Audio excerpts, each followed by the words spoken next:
welcome back to the channel, man. The man from Jersey here today on a solo vibe. I'm not shooting with swag.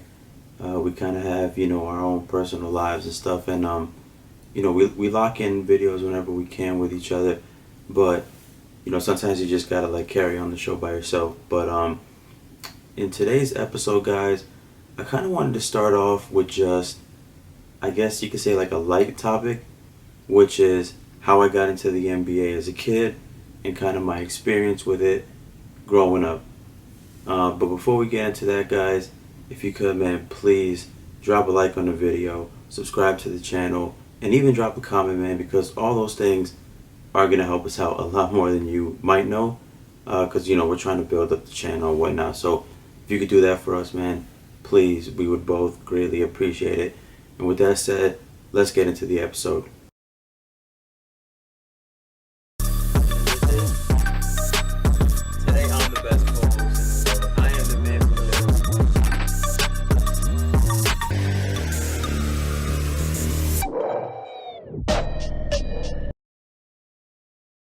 So, a little backstory.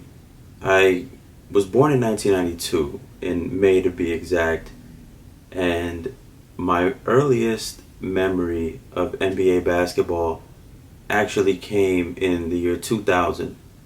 I was watching the Western Conference Finals, LA Lakers versus Portland Trail Blazers. That's my first memory of NBA basketball.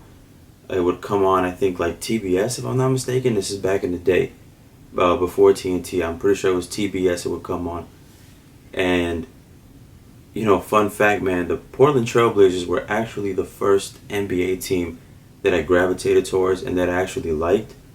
And I liked them for quite a few reasons, man. I really liked their jerseys. Man, I liked a lot of things about them. I liked their jerseys. I liked their colorway. I like the name of the team. I like their logo, the little 3-dot thing or 3-line thing. I don't know if I said it. I like the way Portland sounded. I thought the name of that city was cool. The arena they played in, the Rose Garden, I thought that sounded cool. Obviously, I like Scottie Pippen. I thought Bonzi Wells was cool. Rasheed Wallace. I liked a lot of players on that team, and just a lot of things overall about that team just kind of made me gravitate towards them. And in that Western Conference Finals that I'm talking about in 2000, I was actually rooting for Portland, man. Like, I was rooting for them to beat the Lakers, and it was looking good, man. I remember watching Game 7. Portland was up by 15 points, I believe, in the fourth quarter, and they just blew it, man. And that, you could say, that was probably my first heartbreak as a kid, because, I was pulling for Portland, and they didn't win. And when you're young, at that point, I'm like probably 8 years old, it hurts a little bit more, it hits differently. But anyways, fast forwarding a little bit more down the timeline, I remember playing NBA Live 2000. It was probably like a couple months later, playing NBA Live 2000, and that was kind of when I just learned about more teams, because now you're playing that game on the PlayStation, the original PlayStation, and you're scrolling through the teams. Now you're seeing, there's Denver Nuggets, Dallas Mavericks. You're just seeing all these teams. And as I was scrolling, I saw the New Jersey Nets. And even at that age, at 8 years old, I could put two and two together. I was probably like 7 or 8, give or take. At that age, I was able to put things together and be like, hey, I'm from New Jersey, and this team is the New Jersey Nets. This is the team from where I'm from, right? And especially growing up, my brother was a Knicks fan. I don't know, he just had allegiance to the Knicks. But, me, I was like, yeah, I'm rocking with the New Jersey Nets. So, long story short, I was just like, man, why am I rooting for Portland? I'm not from Portland. There's a team right here where I play from that represents where I'm from. Why don't I just root for them? And from that day on, I just started rooting for the Nets. And the first season that I was technically a quote-unquote Nets fan was the 2000-2001 season. And I remember I would watch, games when I could, because they would come on Fox Sports Net back in the day. And I'm a kid, so I had a bedtime and whatnot, but I would catch the games whenever I could. And I do remember the Nets losing a lot more than they won that season. And the proof's in the pudding. They only won 26 games. They lost 56. But a game that I remember vividly from that season was when the Nets played the Lakers at Continental Airlines Arena. And mind you, the Lakers are coming off of an NBA title. So it's the Nets playing the champs. And I knew that. Like, I was like, hey, this is the Nets playing the champs. And the Nets, they gave the Lakers a run for their money, man. I remember that game going to double overtime and Stephon Marbury just hitting insane shots, man. Like, I don't know if it was the first overtime or I think like the end of the fourth quarter or something, but he had some threes that were just like heat check, you know, what Steph Curry does nowadays. And Stephon went for 50 that game. And, the Nets were in it, man. Double overtime. Ultimately, they lost, but that was just a game that always stood out. And you guys could find footage of that game online if you look for it on YouTube. Just put like New Jersey Nets versus Lakers 2001. It should come up. Or like Stephon Marbury 50 points versus Lakers. It should come up. But the season wasn't that great, man. The Nets only won 26 games, and whatever. I still rooted for them. That was my team. And we go into the 2001 offseason, and I remember the trade, man. I remember seeing it on ESPN. The New Jersey Nets trade Stephon Marbury to the Phoenix Suns for Jason Kidd. And I remember, man, at that age, hating that deal. And it might have been a little biased because I'm not going to lie to you. I didn't know how good Jason Kidd was. I wasn't catching Phoenix Suns games. I didn't know how good Jason Kidd was. All I knew was that when I watched Nets games that season prior, Stephon Marbury was the clear-cut best guy on the team. He was a guy putting up points. And I'm thinking, why are we trading him? We're trading the best player. I don't know who Jason Kidd is. I don't like this deal. I hated it. Hated it 100%. And I couldn't have been any more wrong, man, because next season, with Jason Kidd, the 01-02 season, we win 52 games and go to the NBA Finals.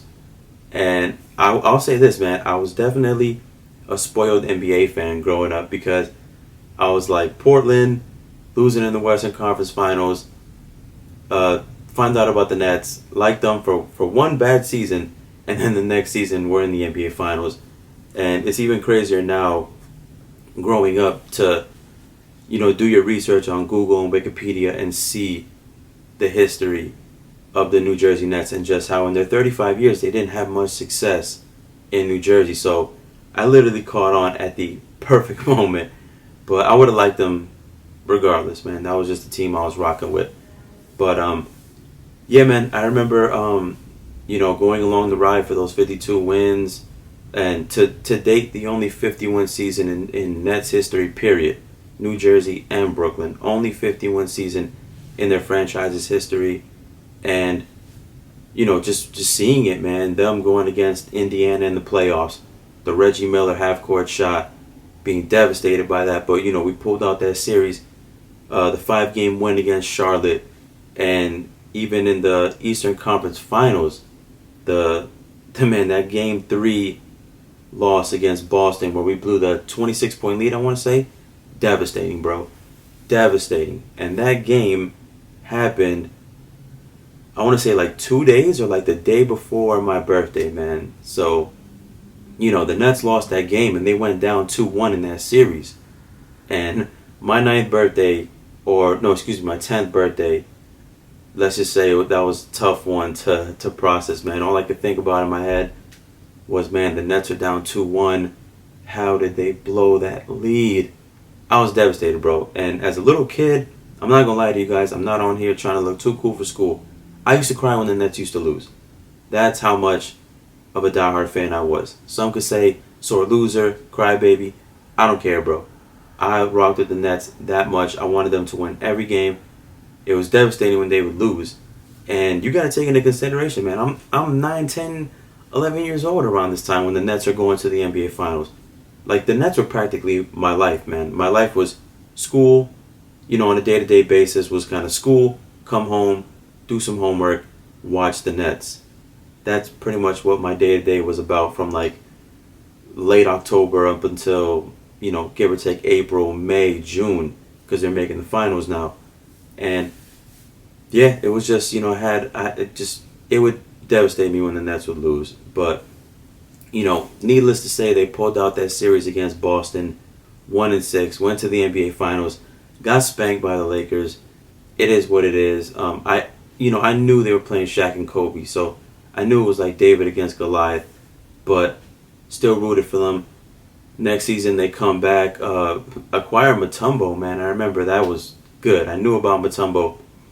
We lost KVH from Mutombo, but came back the next year, 149, so three less wins or three fewer wins, but just have a dominating run in the playoffs, going back to the NBA Finals, man. Sweeping Boston, sweeping Detroit, winning 10 straight to go back to the NBA Finals, and playing San Antonio. I remember, same thing, man, glued to the TV screen, watching that. And the Game 6 against the Spurs in San Antonio, when the Nets were up 10 points, man, with like 9 to play in the fourth quarter, and that 19-0 run the Spurs went on, bro.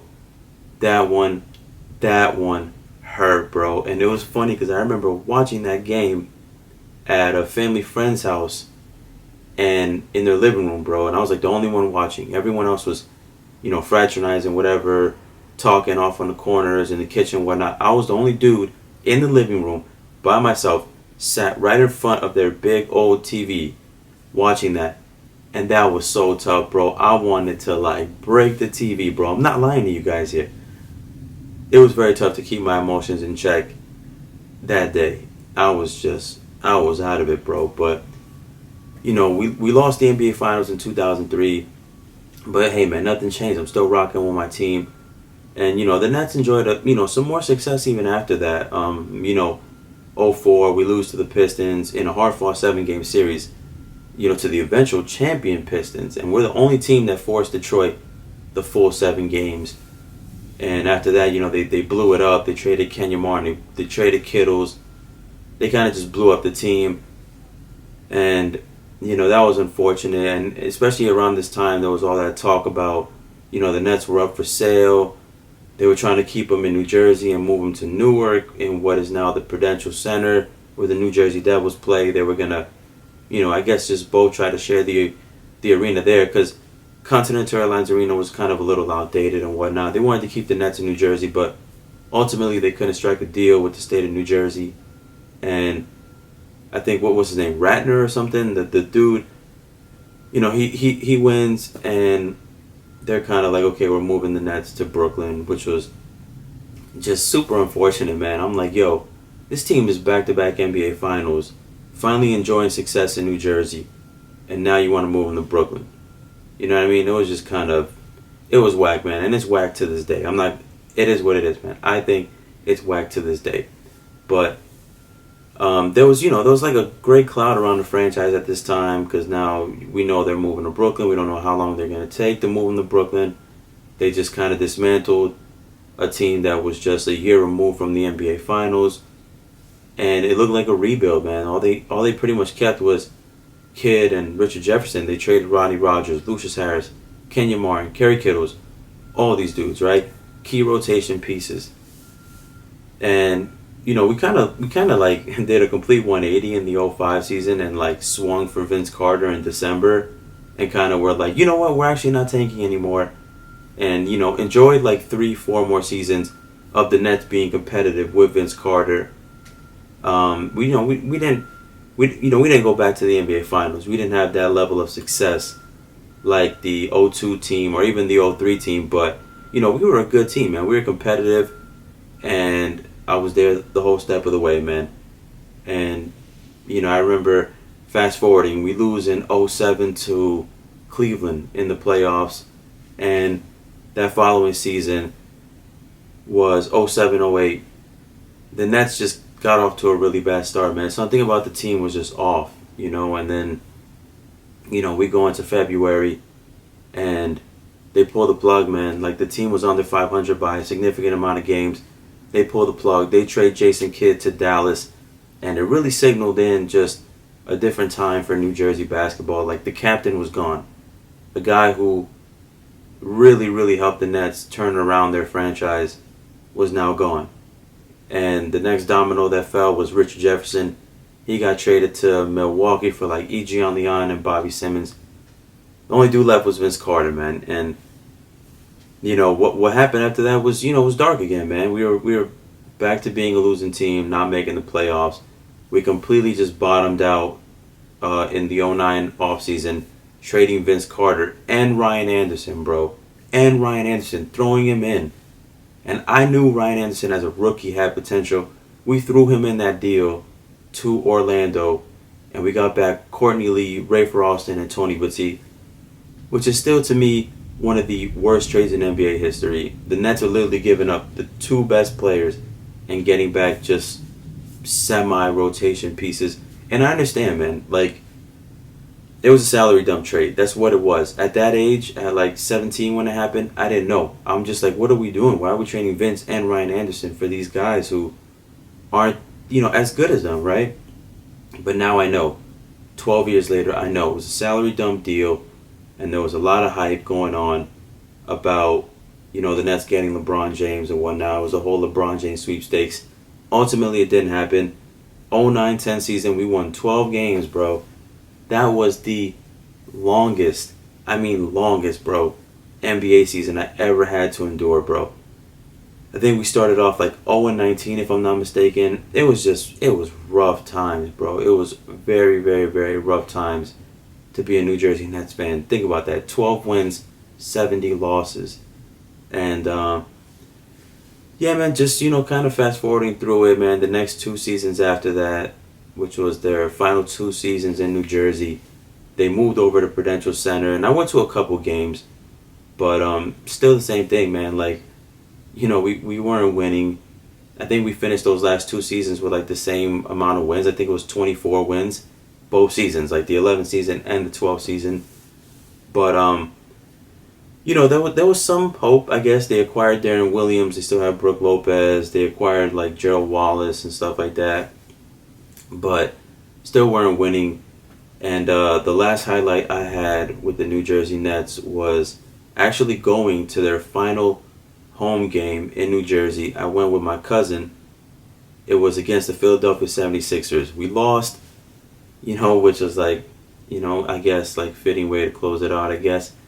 But it was incredible being there, man. It was an experience. They brought out old Nets players. They had, some of them came out physically, out onto the arena.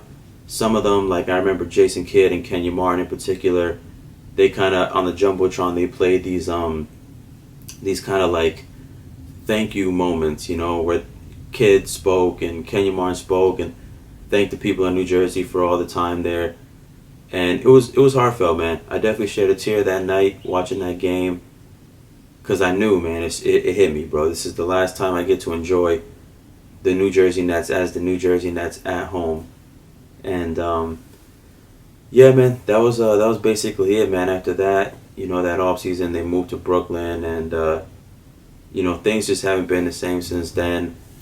Now, like, I won't lie to you guys. I'm going to be 100% honest here. My allegiance with the Nets, as far as, like, rooting for them, die hard, going to games and whatnot, it kind of ended when they went to Brooklyn. Like, it just wasn't the same. I rooted for them as New Jersey because they represented where I was from, and I'm a proud New Jerseyan.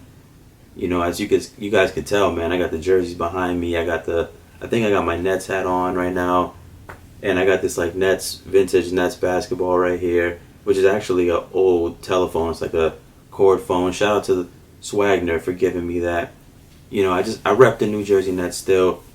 I would like to think that they live on in memory through me, but it's just not the same, man. They don't play here anymore. But I did go to Jason Kidd's retirement ceremony in 2013 at Barclays because I had to see the captain get his jersey retired. That was, he just brought me a lot of great memories as a kid, so I had to be there for that. But Yeah, man. Nowadays, man, I just root for teams kind of that I like how they're constructed. Or like maybe they have like a nice storyline behind them, playing underdogs or something like that. Those are kind of just the teams that I root for nowadays. And this season in particular, the 21-22 season, I really like Golden State and I really like Chicago. I like the Bulls. I like what they've done with their team, bringing in Lonzo Ball and whatnot. They haven't had a lot of success recently, so I'm rooting for them, man. In the East, I want to see them do good, and then in the West, Golden State.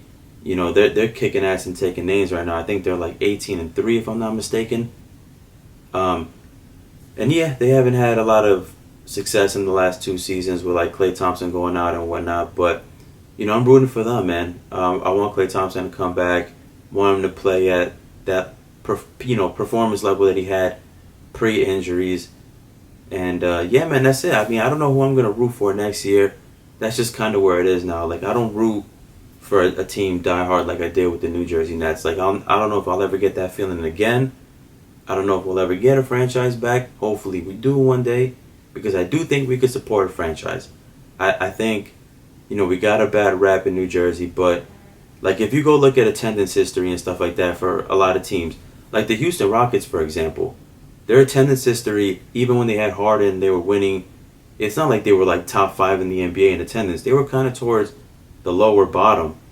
So, it is what it is, man. It's not like the Nets just like, were just like incapable of filling seats and whatnot. Like when they were winning, man, we did, bro.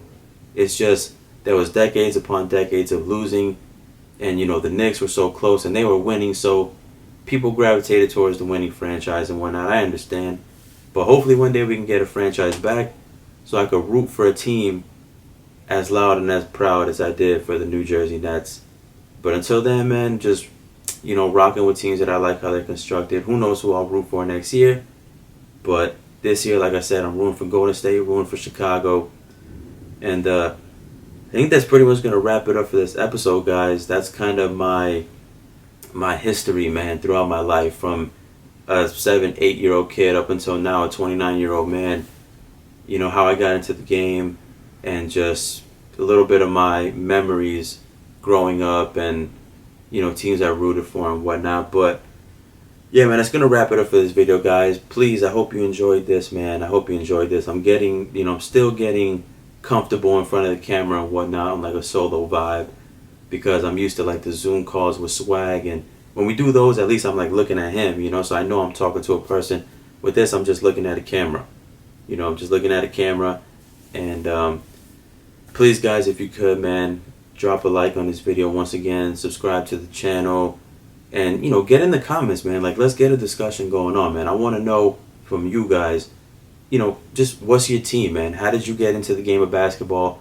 It doesn't even have to be just NBA. Like, if you got into it through like college first and then gradually into the NBA, like, just let me know, man. It doesn't matter if you're in your 40s, 50s, or even if you're younger than me, if you're in your 20s or 15 or something like that. Just let me know, man. I really want to know. I would be super interested in reading all those comments. And let's just keep it respectful, man. Like, I really enjoy doing this YouTube channel. And any content creator will tell you, we just don't like the BS and the negativity that comes with it. So if you guys could, man, just keep it respectful in the comment section, man. Just let's keep it positive, man. I come on here and I want positive vibes, and I just want to talk about basketball. I don't want any room for any nonsense. And yeah, man, it's gonna wrap it up for this video. I don't know how long I've been talking for. I think like 25 minutes or something like that. But yeah, man, drop a like, comment, subscribe, and I'll see you guys on the next one. Peace.